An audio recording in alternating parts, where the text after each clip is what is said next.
Ladies and gentlemen, welcome to 279. I am your host, Keith Andrew, along here with the beautiful and talented Stephanie Herrera. I just want to say thank you for being a guest on my talk show. Thank you so much.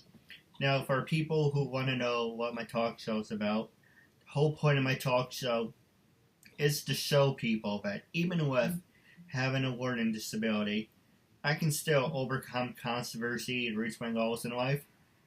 At the same time, I am able to turn myself into a perfect example for people out there dealing with any types of learning disabilities and disabilities, that you should never give up and you should prove to people you can still amount to something no matter what.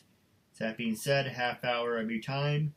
It could go longer if you want. Like I said, you have enough time as you want. Supporting a good cause, making a new friend out of it. And starting off, I want to promote my sponsors. And the first thing I want to promote, and you're a perfect candidate for this, is CelebrityVM.com. And for people who want to know what CelebrityVM.com is, it's basically, I'll give you a perfect example. And if you're interested, you should sign up. You come across Celebrity VM. You see my profile. It's like, hey Keith, I see you're charging $20. Well, my kids like voice and doing impressions or voiceovers. Actually, something I do want to talk to you off the air about. One of my projects. It's like, well, I like doing voiceovers, or my kids like doing impressions. Can you do some impressions for them? Or he's like, I'm renewing my wedding vows. It's my husband's birthday. He's retiring. Or he's scared about retiring. Can you give him some words of advice? Mm-hmm. I'd say anything you want. And, basically you get for me for $20. If you like TNA wrestling, WWE, Breaking Bad, Game of Thrones, Supergirl, Flash, all great movies and TV shows, just go to CelebrityVM.com. And the next thing I want to promote is WooQuates.com. Online description box. Go to WooQuates.com. It's $14 a month. You get a box, a shirt, shot glasses, have a whole bunch of different themes. And the last one I'm going to ask you is, do you own a dog? Me personally? Yes. I do. Well, this one's perfect for you also. It's called, you might have heard of it. It's called BarkBox. No, I haven't. BarkBox.com is the same thing like WooQuates. It's about, I think, $12 to $14 a month, and BarkBox will send you dog food, dog treats, a dog toy, a dog's accessory. So WooQuates caters to humans, where BarkBox caters to the dog. Right. You should definitely check it out. It's worth checking it out. Very neat. I just want to do my affiliations in the beginning of the show. Absolutely. And now, starting off, I'm going to pass the show. Let's have a game and talk. Let's have some fun. I'm going to put you in the driver's seat. So I can ask you my questions in a little bit. But what motivates you? What do you want to talk about? I'm going to get you fired up. This is your time after all. Right. I think what really gets me fired up is improv in general, because a lot of times people think that improv is just a sort of a play thing. It doesn't really mean anything. It doesn't really apply to the real world, but it certainly does, because everyone starts their day, and when you walk into your workplace, or even for like a job interview, or just going out in public in general, no one hands you a script and says, just look for your cue lines. Everyone's working in improv. We work on a daily basis. We have to come up with everything off the top of our head. And when people get they feel it's getting put on the spot. A lot of people say, how can you do that? How can you just get up on stage in front of people with nothing and then make something out of it? That looks terrifying. And I always say it is terrifying, but it's also liberating, because there's no lines to forget. Now we never have to memorize anything. We just go up there and create. And I love it because it really takes everybody back to how they were when they were kids. Because let me ask you, Keith, did you go through the whole school system? Did you have to go to school? Yes. Yes. Okay. Let me ask you, what was your favorite part of school? getting the hell out of there. Yeah, exactly. But when you were in school, where was the time that you had fun? I would say when I joined the audio-visual department. Oh, nice. Okay, that's good. But when you were really young, between the classes, where did most people say, what was the best time of school, best part? When did you get to really have a good time?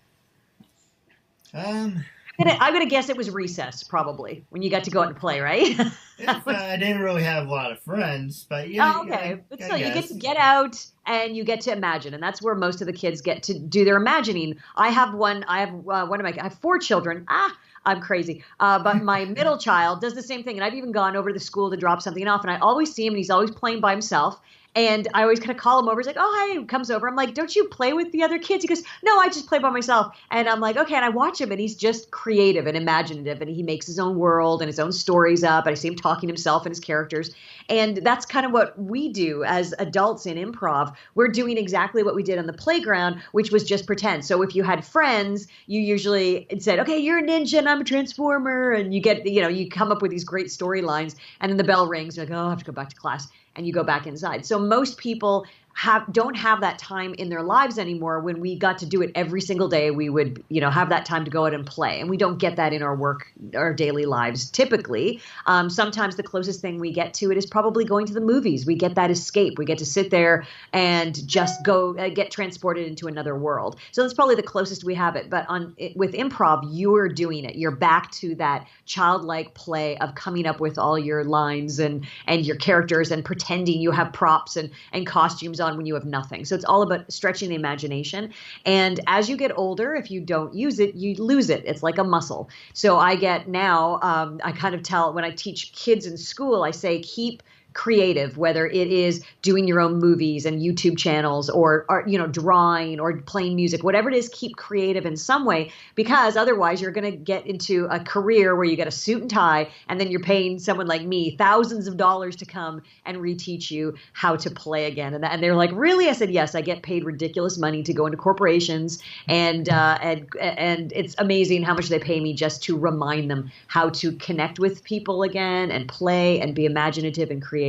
It's unbelievable. So that to me is one of the key things that we kind of lost that we had naturally as children. Oh, I would go off the bat and tell you, go to Saks Avenue. They really need it. They have their heads way up their ass. Awesome. Yeah, so that's what gets me fired up and my passion. All right. Well, you're an expert at this. Let's have some more fun. Let's put you in the driver's seat some more. Ask me anything you want, any hard-hitting subjects, gloves off, and then I will throw it back at you. You puss on me, I puss on you. Let's have some fun. Okay, what is the weirdest skill that you have? A skill that would never make you money, that will never give you fame, but it's something that you're pretty proud of. For example, usually when I pose this question, when people start thinking about it, my skill is that I can look at leftovers of a meal and tell you exactly what container it will all fit in. And I've had this argument with my husband. He'll say, oh, no, that's too big or that's too small. I'm like, just watch. And I get everything in every single time. So I have a skill of just I'm never going to make money off of it, but it's my thing. I have to ask this question to people. I've had somebody say, this one woman said, I can tie a garbage bag so well, it will never break open. So I'm asking you now, Keith, what is your talent that you will never get paid for, you will never make an empire out of, but that you're like, you know what I can do? What would that be? I guess you wouldn't really say it's a talent. Just say I have a little too much free time on my hands. I can, going on record, I shave without looking in the mirror. So I would sit in front of the TV and I would just shave. You can shave without looking. Yeah. Wow. And I'm like, how can you do that? Don't you know when you miss a spot? No, you have hands, don't you? You just feel like, okay, I missed a spot. Okay. And when I use an electric razor. But for the straight razor, for the shaving cream and mix and mask, then yes, I have to go in the bathroom. But the electric, I'm like, hey, this is what else is on. Yeah, multitasking. There you go. All right, so there you go, everyone. Keith's skill in life is if you need him to shave with an electric shaver, he can do it while doing something else at the same time. There you go. You can multitask. That's And right. here's a question for you. Why aren't you like a talk show host? You have the great personality for Oh, it. thank you. Yes, do you want to be my agent? Because that's exactly what I keep asking. No, I've applied, if you want to say. I've gone to some castings for it. I have not been the right look or something. I'm not sure. I haven't got it yet. So now I'm here in Durham Region, which is just east of Toronto.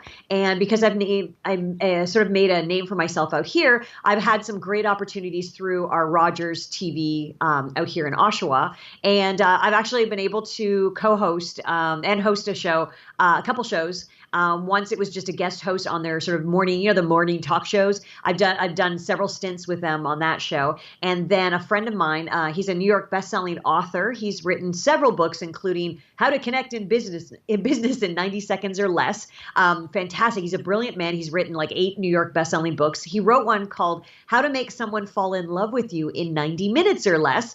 And he pitched it to Rogers and they gave him his own show. So he asked me to co-host that one. So I got to go on the street and interview people. And I was on the couches interviewing friends and help book people on the show to talk about the different topics. He was the expert and I just got conversation going. So that was fun. And then I pitched them my own show called Stephanie's Comedy Chat that had 2 seasons. And excuse me. And that was fun because they said, could you pitch something to us? And I have a lot of show ideas, but nothing that is like one set, really like free, that kind of stuff, like that wouldn't take a huge production costs. So I said, you know what? I love watching Chelsea Handler, her talk show at the time. So I kind of created my own version of it where I have my comedian friends and I give them topics and we riff off. Like, for example, there was one where there's a mayor in Canada who's a cat, and he's been regularly brought in as mayor for, I think it's his like 10th year or something, very small town. So things like topics like that, and then we start riffing off of it. Then I would interview a celebrity, usually a friend of mine from Toronto, that would come in and do a talk. And then we would end with an improv scene based on everything you saw on the show. We kind of wrap it up with an improv scene. And it was called Stephanie's Comedy Chat. And what was great about it was I was the only, as far as I know, the only 100% improvised talk show, because the guests didn't know what questions I was going to ask them. The comics, when I gave them the quotes and the things that I found online, no one knew about it ahead of time, where I know that Chelsea Handler, they get it ahead of time so they can write jokes. Everything was improvised, and then the improv at the end. So that was kind of cool. So I got the 2 shows out of that. Yeah, I don't know, Keith. I don't know why I'm not on television already doing this.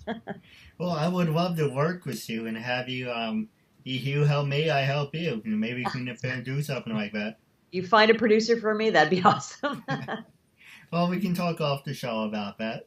Absolutely. And now, the other questions I was going to ask you was, when you were in college, were you study nerd or party animal? And what were some of your favorite sports? Oh gosh, I'm not a big sports person per se. I was always okay at sports, but I guess my only real true passion of sports when I get into it, like I'll watch the Super Bowl and stuff. Like once it's at the end, college basketball is kind of exciting, but the one that I really like is baseball, and it's one of the slowest games in the world. But there's something about maybe it's from childhood because I've gone to Blue Jays games as a child and stuff, and it's the ambiance of being around and people shouting stuff and whatnot.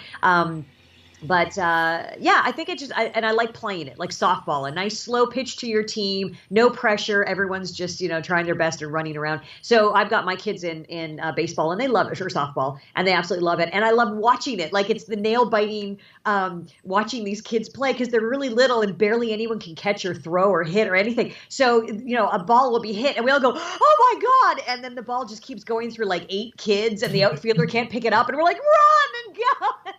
And it's just like the most stressful situation, action packed. And there's sometimes like when my son's team lost, it was like 16-3 or like 20 something. Like it was these huge hits and games and stuff. It was so entertaining for me. So sports wise, that's the only sport that I really do. I'm one of these rare Canadians that don't skate. So I don't do anything like a hockey or anything. I don't like the cold that much at all. And in terms of college, what was I, a party animal? I guess a little bit of both, because I did a double major, a humanities, because I just loved philosophy and things like that. So I kind of went through that and writing, a lot of writing. And I was also in the theater program. So I was in a lot of plays and I was a writer as well. So I was writing plays that we were putting on. And then we'd have our pub night. Everyone has the pub night once a week. So we would go, but we all typically ran out of money a couple months in. So we would drink a lot at the beginning of university. Yay. And then walk back to the dorm and fall asleep. But then as the months went by, we're all like, we're running out of money. So, so we just go to dance and we would drink water, and we kind of gave up the whole party animal. I think after university, I probably got more into, because I got into the bar scene, so I was more into it at that point. But yeah, university was really a small amount of time because we were up at really late rehearsals and we were doing shows, so we were out. So sometimes we'd have, like when we have the cast party, or the at the end, that was probably the only time we did it. So no, my grades were really important to me. So I really didn't like missing classes. I was one of these, I went to university because I really wanted to learn. And so yeah, it would have killed me to just go to party and not do anything else. It was, yeah. No, I was a good absolutely. What about, did you ever get the chance to do one of those human pyramids, or not a human pyramid girl? No, I've never tried a human pyramid. Oh, no. Would you be interested in doing one, or it's? Oh my gosh, I don't know. That's an interesting question. I don't know. The miss, because to me it's like it's risky. You could fall if you're like really high up. You could fall. I'm really getting more and more cautious as I get older. Yeah. I've contemplated going skydiving, but I'm pretty much in my life going It's never going to happen. Bungee jumping is probably the most dangerous thing I've done. And I don't think I'd ever do that again either, which is really frightening. Yeah, I don't know. That's kind of a human pyramid. Wow. Are you putting together a huge group to do a human pyramid? Is that a dream of yours, to get a giant human pyramid together? It is. I love that stuff. I'm a loser. Not even. That's a goal. That's like breaking a world record and stuff. All those people that do it, why not? Like how many people to stuff in a phone booth and stuff? Why not? That's true. Now, the next question I was going to ask you is, who influenced you to start your career, and how many years have your career continued? Is it still going? Did you retire? Oh gosh, I should retire. I can't retire because there's an old saying that you're doing something right. If money wasn't an object, you'd still be doing it. So if it was sort of, if I was a bajillionaire, I would just be doing what I do for free. I'd be helping people and touring and teaching and performing completely, like just for fun, because it's something that innately I need to do. What was the question again that you started? Repeat the question. Oh, yeah. Who influenced you, and how many years? Yes. So I have not retired from it by any means, but who influenced me? It's funny because a lot of times people have these epiphany moments when they're watching television, for example, or listening to music, and they go, oh, and then that's when I said, oh, I can do that. I think my earliest memories is the Carol Burnett show. And it was her name on it. It was, even though there were guys and another woman on the show and guest stars, it was her show. And watching her be in every skit and be sort of the lead and everything, and the costumes and the characters, and making this beautiful woman look really ugly, and just the character work in it alone made me not so much going, oh, I can do that. I literally watch it go, well, that's what I'm going to do. That's like, yeah, because that's what you do. You grow up, and then you get your own show, and then people support you, and everyone applauds you, and you like. It just made sense to me that's the natural progression. So she was probably the first person that would, like, an influence of mine. Would I have thought of that if I hadn't seen if Carol Burnett show never existed, which would have been a tragedy. But if it hadn't existed or I hadn't seen it, I probably would have thought the same thing, because ever since I was little, I would sing in front of the mirror. I'd do commercials in front of the mirror. My mom would have friends over. My sister would dress me up, and I'd walk out and I'd sing a song. Like, I was always performing, and I knew eventually I'd just have my own shows. That made sense to me. Who else had influenced me? I did a lot of, with my humanities program, I read a lot of books on, I had a great prof, and he got us to read Freud and Nietzsche and Dostoevsky and all these heavy hitters, and he made it so interesting and so approachable. He could relate everything back to his dog Tarzan. So he would be talking about ego and it. He's like, it's like my dog Tarzan, and he would use an example. He was fantastic. So he was a huge inspiration to me. All the knowledge that he passed on to me really crept into my writing, so that when I later was teaching at one of the local colleges here, I was given the course the human mind through film. And I love that name. And I looked at the course outline, the syllabus, and saw what movies they'd chosen. I went, I threw it out. I said, I'm going to do my own. So what I would do is I would teach existentialism and Darwin's Rousseau's Natural Savage, and all of these really, cerebral, interesting things. And then I would show Fight Club and say, there you go. So Tyler Durden wants us to go back to Rousseau's Natural Savage and then talk about existentialism and your place in the world and all the stuff. And I was, so to me, that influence of university and getting to pass it on to college students, who some of them said, I've seen Fight Club like a dozen times and I've never seen it through the eyes of such a philosophical way of looking at it. So yeah, that was kind of a big inspiration of me. And who else? I'm supposed to say my mom. She's my crazy mom, she was the one that really said to me when I was like, oh, I got to get it. I kept getting in sales jobs. I'm a very good salesperson. So I always get in sales jobs, just like, oh, I can sell anything to anybody. I hate it because I feel bad. And I said to my mom, well, I got to get another job. And she said, well, what do you love to do? And I said, she said, when are you happiest? And I said, when I'm on stage, when people are applauding and that's it, like hands down. She said, well, do that.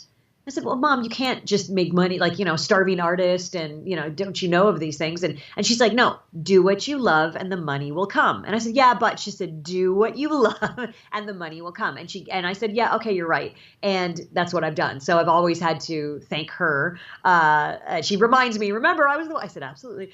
You were hands down because I had that support that she said, just keep doing what you love to do. So that was always really nice. So she definitely influenced me. She made sure that I was supported into what I do. So I think those are the three main ones. Saturday Night Live was always a big thing as a kid when it was the Eddie Murphy, Steve Martin days and things like that. So, that would be it in comedy. I remember watching Whose Line Is It Anyway when I was a kid, when it was a British show, getting to watch people like Colin Mockery as a child on that show, and finding out he's Canadian. And then now years later, getting to be on stage. I've shared the stage a few times with Colin Mockery. So that's been kind of a highlight to be, hey, this is cool. I grew up listening to the comics. Another comic group, I don't know if you guys there had heard of a CBC group. They were a group, but then CBC picked them up. They had a show on CBC television, The Frantics, and they had classic sketches like Boot to the Head and all these things sketches that in high school I would gather up my friends, and when we had like talent nights, we would reenact those sketches. So sort of the Canadian Monty Python we would do at our school. And then one day I walked in to do a show with Patrick McKenna from the Red Green Show. I don't know if you know that TV show.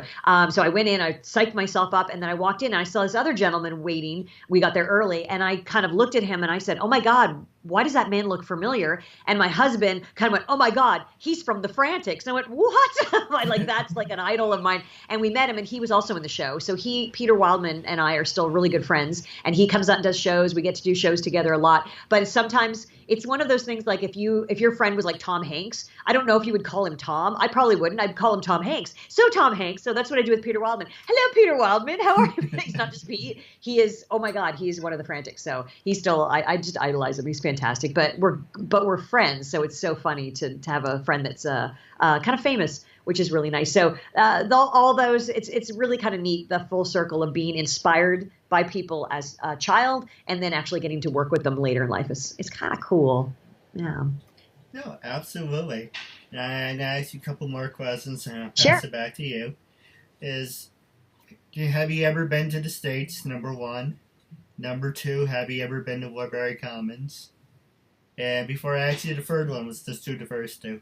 Yeah, I've been to the States a couple places. My mom worked for Air Canada, so I actually felt like I had traveled more in the world other than Canada. Like I've not seen any of the middle of Canada, which is a shame. It's beautiful, but I've really been East Coast, West Coast. I went to I've been like BC, and then just on the verge of Calgary for like a day, and that was about it. But I've been to New York and Florida and Los Angeles and several times. Like I've been around several times, but one of the first trips we ever went on was Hawaii. So it was one of these so I've jet setted a lot around across the globe. I love.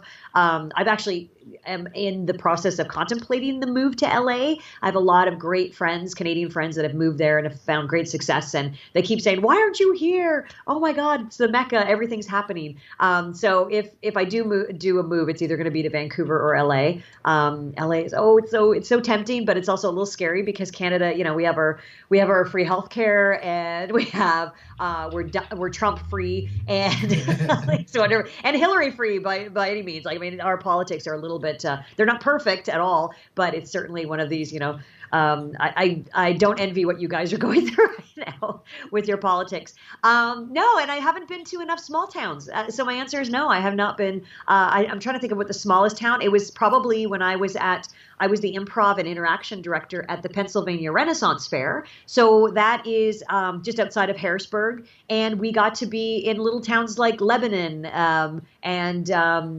like all these little towns. And then we did the Amish tour. So we went to Blue Balls and like Intercourse, PA, and like all these crazy little towns where the Amish are. So that's probably the smallest outside of a larger city that I've been when I go into the United States. I would love to move to Toronto. And I just like the name Toronto. Yeah. I'm getting tired of New York. But two things that I want to point out. Sure. Is how do you like it in Canada? How different is it from the States? Number one. And number two, how's the winter? But before you answer that, I was going to make a joke about Trump. Absolutely. You were talking about the cat. And it's you mentioned the cat earlier. It's like, well, keep the cat away from Trump because, he already likes that pussy. Yeah, exactly. I know that's kind of inappropriate, but... Hey, it's your show. Yeah, I mean, the winters are pretty harsh. I have to tell you that sometimes, like particularly keeping in touch with my friends in New York and Pennsylvania, because a lot of them went to New York to continue their careers from the Ren Fair. They would post pictures on Facebook or just saying, "Oh my God, the snowstorm," and they're like, "Oh, it must be terrible up in Canada." I'm like, "Nah, we're still got grass, and like we have nothing." So it's really funny that people think immediately that we are going to be covered in snow, 6-7 months of the year. It's not that true. It's literally when I was in Pennsylvania, they would have massive snowstorms and we wouldn't even have anything. So that's sort of a discrepancy that a lot of people think. So the winters, I'm not a big winter person. When it gets cold, it's not. I don't really think it's as bad. I've been to New York in the winter and that was pretty bad. Yeah. We're very similar to New York in that sense. You get further into Canada, like Winnipeg. We have the nickname for it here in Canada. We call it Winter Peg because it is literally minus, 50, whatever it is that you within seconds, you can't go out because you will get, no matter how much you wrap up, you will get frostbite. Like it's that cold, like Arctic cold. There are parts of Canada that are like that, that just floor me. But then you get into BC, which is close to LA, and you just need a good sweater most of the time. Like barely anyone owns a winter coat in British Columbia because it usually just rains during wintertime, and that's about it. So it's definitely, because it's such a massive country, it's got definitely different weather patterns, big time. And what was the other question? You said winter. Oh, how is Canada different? I think, talk about inappropriate jokes. I used to, when I went into Pennsylvania, I went in once and I said something very inappropriate, and I don't think I should say on your show, but I'd walk in. Freedom of speech, freedom of self-expression. Oh my God. Well, I'd go into the kitchen where and mostly it was American cast.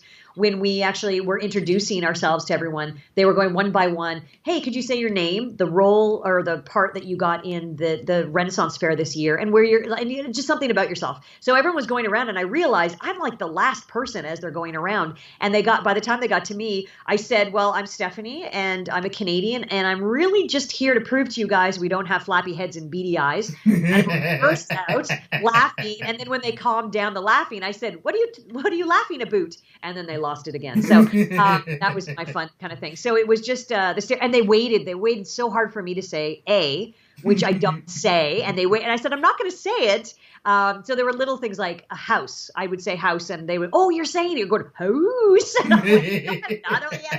So little things like that was really funny. But so they were primarily Americans, and I would walk in and I'd be like, what up, niggas? To the room, and they'd get all like, Stephanie, you can't say that. And I would either make jokes like, oh, no, it's okay. I'm not black. I can say that.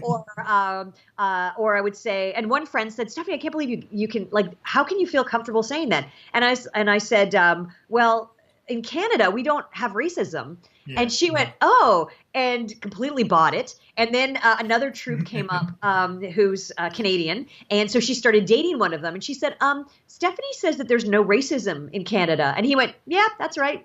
He completely took my side. So we had her convinced that there's absolutely no racism.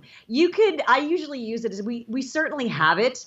And I could probably conceivably get punched in the face if I did say that to certain people. Same here. To say the N word. But I use it in humor a lot, like a lot of comedians. I often tell people, because my last name is Herrera, so I'm Mexican. So that's my free card, that I say, no, I'm a woman of color. I'm allowed to, whatever. It's a word. And if they're going to keep it in songs and in daily lingo, what am I going to do?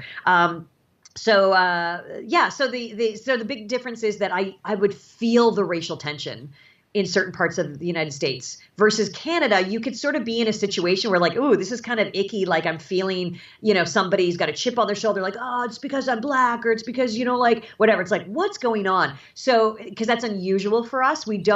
We're very like in Toronto, it's extremely multicultural. And we are very proud of that we have this melting pot where you can go to Little Italy or the Chinatown and no one speaks English. And that's just, we get to immerse ourselves in all these different cultures.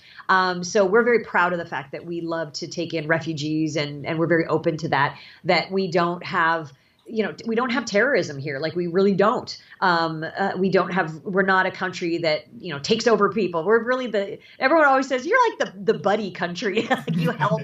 And I'm like, yeah, that's kind of what we are. So we're very relaxed. And people always say Canadians are some of the most friendly people on earth, which we tend to kind of be. I've met a lot of jerks, Canadians, in my life. I joke that if I go to LA, I'm going to have to pay for healthcare and I'm going to have to get a gun. Like, what's that about? Because I just assume all Americans have guns. So it's, so we kind of joke about that where it's this, we're based more on multiculturalism and, we just don't, our history is not squeaky clean. Like the stuff that we did to our natives is horrible. But, we did do things like when it came to the Underground Railroad, it was coming to Canada because we were like, no, we don't do slavery. What are you doing? So we were always very open. And I think that that's really nice about how, we're all about integration and helping people. And it really crosses primarily, and then you get the occasional assholes splattered in there that just ruin it for everybody. No, absolutely. And you talk about every country having skeletons in the closet. America's no better. Yeah. And you look at what we did to the Native Americans. And the African Americans want to go on and on about slavery, but it's nothing compared to what, although I didn't do it, but to like my ancestors or the other crazy white people did to the Native Americans. Yeah. And if like Columbus Day, you're basically celebrating a murderer who just killed a whole bunch of people. Yeah. Yeah. Well, there's a lot of stuff going on here where there's schools that were named after certain white settlers that just wiped out the native populations. And there's native kids going to those schools and they're literally changing the names of the schools because they're like, we don't really want to celebrate the guy that came and completely did mass genocide to start this town. And now we have to like stand in honor of him. Like this feels odd. So they're literally going through all these different changes with things like that, recognizing it. A lot of stuff with, I have a couple friends that are native that are, like at the forefront of trying to get this reconciliation thing going, which I still haven't really wrapped my head around. Unfortunately, we do have this bad history with all the different types of slavery and the genocide that both of our countries have been involved in. The thing is, it's something that you can't really fix. Like everyone's sort of looking for either a payout or, like it's so unskilled. It's almost to me like that. What's the thing when they shut down Wall Street when all the people sat around? What was that called? Yeah, the big protest the big one that shut down like the world for a little bit. Demonstrations. Yeah, the demonstration, but it was the specific one. Idle no more. Whatever. No, that was the natives. There was one when I think it started in New York though, when people just kind of like camped out, and it was the complaint about the 1%. The 1%. Oh, the Occupy Wall Street. Yeah. Occupy Wall Street, then Occupy, and then it, like, all of these occupies open. We had one in Toronto, like all of these ones came up, and there was no clear indication of what they wanted. When it first came, I said, oh, this is great. They're going to take down wall, they're going to charge it, and they're going to rip it down. It's going to be a Tyler Durden, blow up the buildings and start at zero and everyone's equal. Like, that'd be unbelievable, and the whole world's going to, but when you ask them, what do you want? They're like, oh, I don't know. So it's like there was no clear defined path of this is what's going to right the wrong. That's why I appreciate people like these multimillionaires that are saying, tax us more. We should be giving half of what we make back to, like, why is it that, was it Bill Gates or something? I think it was Bill Gates that said he couldn't believe he paid less tax than his secretary. She was paying more tax than he would. And he's like, this is stupid. So unless somebody says these are the measures that have to be changed in order to right a wrong, we're still going to be sitting and we're still going to have people going, you owe us big, or how dare you, and your ancestors did this, and like until somebody says, okay, if you do these things, we're good then. Like, we're equal and we're checked off and everything's okay. No one's really come with this is what we want. Unfortunately, it's just, you bastards. Like, and how many times can we say sorry? And with me, my ancestors weren't from here. I'm a first generation on my dad's side, second on my mom. So I'm like, I didn't do it. So I don't have the history. And if anything, with my, the closest I get to it is as a Mexican.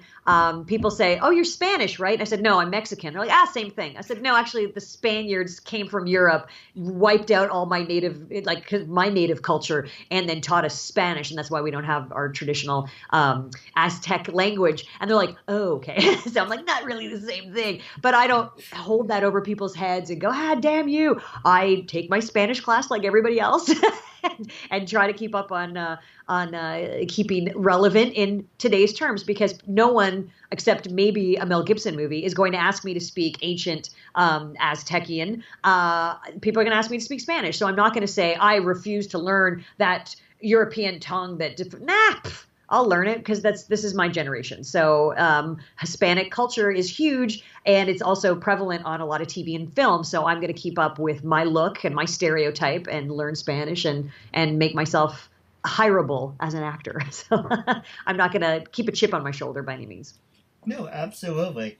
Now, wrapping up. Okay, cool. We're going, I would love to have you on the show once again. Oh, for sure. And wrapping up, I talked to this from, do you like Bill O'Reilly? Bill O'Reilly? I don't know. I don't know enough about him. I like to watch parodies of him. Why? What's your take on Bill O'Reilly, Keith? He's really nice. I would love to get onto a show. Wow. Things to do with. See that. So I took. Let me ask you about your, like, do you ever find that you find people, like, you're proving something here with your talk show? Yes. That you are ably bodied, you're capable of doing all this stuff. Do you find it frustrating when you come across other people with differing abilities and whatnot, where they're got a chip on their shoulder? Like, does that frustrate you at all? There's two parts about it I like to clarify. My dad says to me, you say you're doing this to help people, but how are you really helping people? And I'm like, well, I'm an emotional speaker. I am just someone who just says it as it is, and I'm making a statement.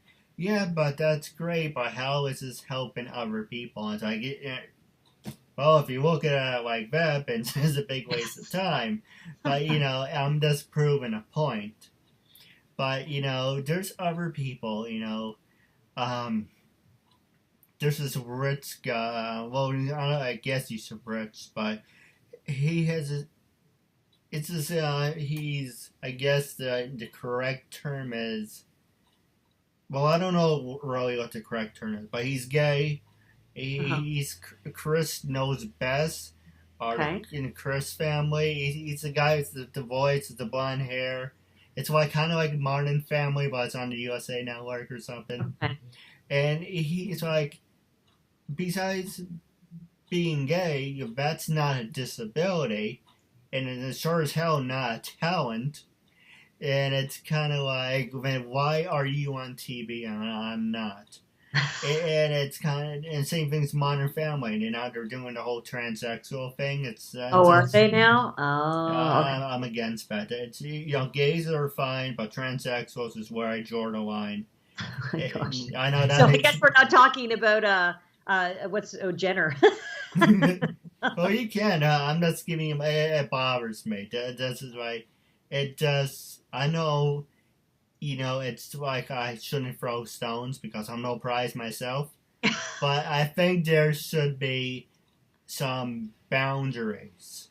You know what? The only problem I always have a motto: "Do what you will, harm no one." That is from an old Wiccan proverb, or their rule, number one rule, their only rule. And I love that concept. The thing is that when it starts to affect other people, and the biggest thing that I have beef with, the only thing, like I'm like, do what you want, I don't care. But our government is now looking at paying. I believe they do. They pay for all of the surgery.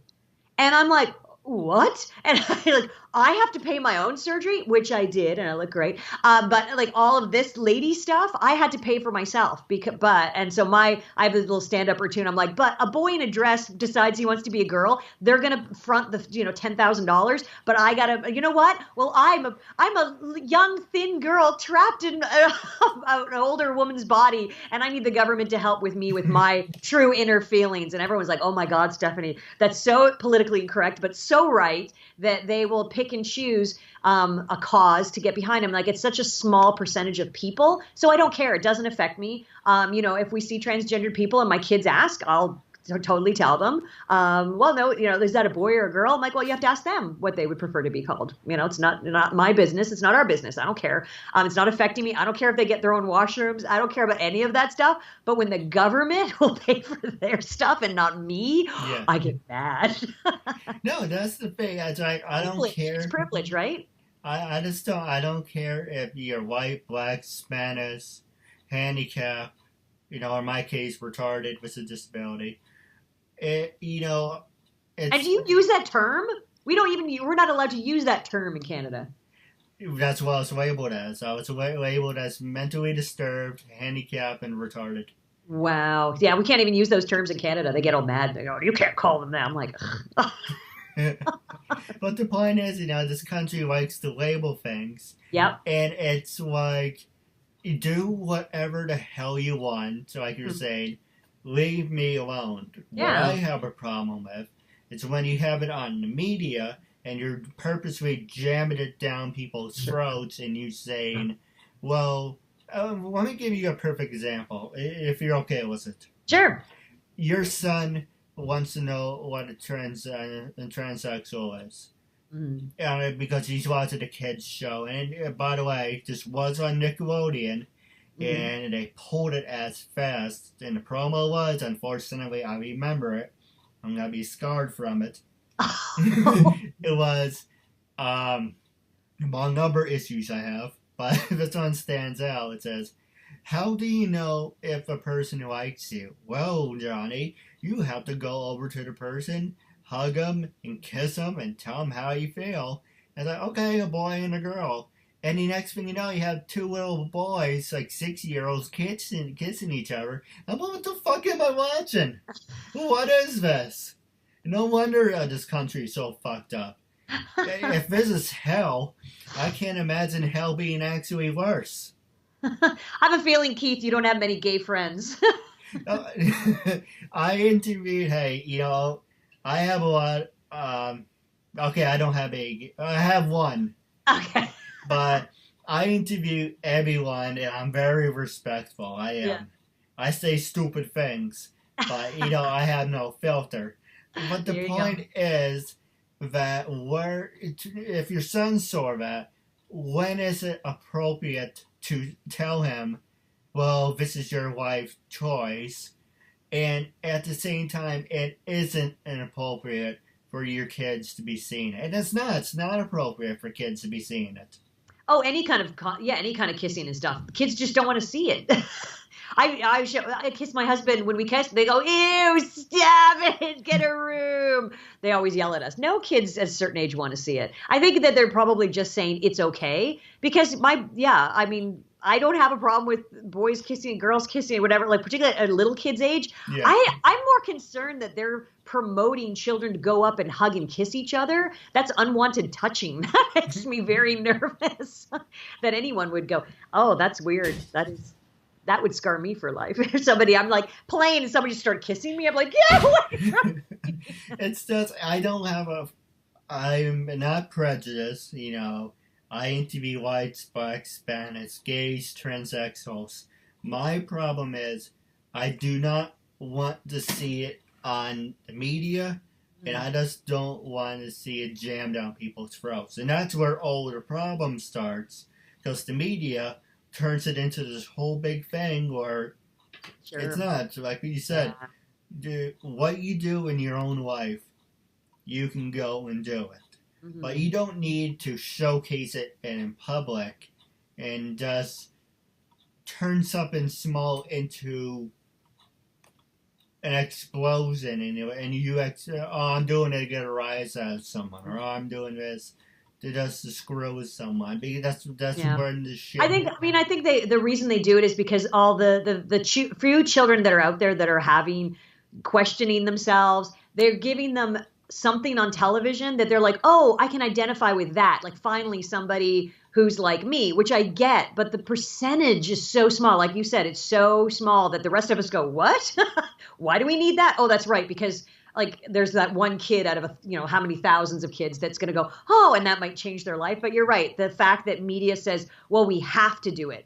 And it's more like television and whatnot. They're getting on the bandwagon more than like they're looking for a new storyline that they can cash in on. It's a money-driven thing for them. I don't think it's coming from a heartfelt, we want to make sure that everyone's included. I think they're coming from how can we get some money out of this and then that's going to go up on all these other websites and everyone's going to talk about how can they get money. And I don't think it's coming from a genuinely helpful place, which, yeah, I have a problem with too, if that's the case, for sure. Well, going on the record, I didn't mean any disrespect to my listeners. I didn't mean any disrespect to you. Sure. It's just one of those things where you need to have boundaries. Sure. And Keith is a white privileged male. Remember that? White privilege. And that's a whole other topic too we could get on, where all the poor white males, my poor sons, are getting pushed to the side because they're like, you're white, get out of here. I'm like, what? Where's a place for my sons anymore? And they're like, no, white privilege, they're out. And I'm like, damn it. I give you on the subject. You mentioned the refugees. You know, I have no problem having the refugees in the country. However, they should be background checked. They should make sure that they don't have any skeletons in their closet, and they're not doing anything that eventually I think, you know what? I think we should get background checks on everybody. No, absolutely. I think a step further. I'd like to know what neighbors have guns and if any of them have, mental illness and criminal records. I'm one of these people that my husband shakes his head because we're so far. Canada's so far from Big Brother watching. I'm like, yeah, but I got nothing to hide, so I have no problem if people, if there's somebody around here that's dangerous. I think everyone should know, and the government should know, and they should have their phone tapped and everything. My husband's like, oh my god, you're going back to the dark ages, and I'm like, no, that's just me. It's just one of these, like, if we're going to check on one area of population, check on everybody. Then I think people, like, we have licensing in Canada for gun owners. That's a big deal. And a lot of farmers are mad because now they got to register their guns. But there's something to be said about knowing who's got a gun and how well it's locked up. And, these kids that are shooting up schools in the States, they have access to guns, which shouldn't be happening. So I think people should get checked more and be more held accountable and responsible for things that could happen. And maybe it's not going to happen, but it could happen. So, yeah, that's one thing I like, how tough our gun laws are here. I appreciate it. And the background checks is really important. Yeah, for sure, which is a big thing. And the last thing I do want to touch on while wrapping up is basically the problem I have with refugees is I don't really have a problem with it. You want to come in here, you want to be safe, you want to live the American dream, that's fine. Or the Canadian dream, for that matter. Right. It's fine. As long as you're not dangerous or a ticking time bomb, those, you need a background check. But I don't know about Canada, but in America, we have a lot of homeless people. Mm. And how are you supposed? So you're basically saying you're homeless. You've been like this for a decade or so. Get over there. We'll come in, refugees. We can give you whatever you want. Yeah, that goes with that saying, like, let's take care of the people in our own backyard before we bring in other ones. You're right. Yeah. There's a lot of stuff that both of our countries need to straighten up. It's hard, man. I don't envy politicians having to divide up their focus and everything. It's amazing. I kudos to them. I don't know how they do it, but I agree. There's a lot of stuff we have to take care of here. Because, I mean, the countries aren't perfect. So why are we, bringing in the people and then going, oh, by the way, employment is really low and the education system sucks and like all these things that they're coming in looking at the moment just to survive. But then when they start going, great, can I get a job? Nah, there's no employment available. So I see what you mean. Yeah, really focusing on our at home for sure and helping out. Absolutely. Yeah. Now my kids are going to walk in any minute. It's going to get very loud. Right, well, wrapping up, I do have a couple questions for you off the air. But wrapping up, this was a hard-hitting interview like season 4 is going to be. And this is just a demo. But wrapping up our talk show, it was a real honor and privilege to have you as a guest, and I'm looking forward to having you back on. Thanks so much, Keith.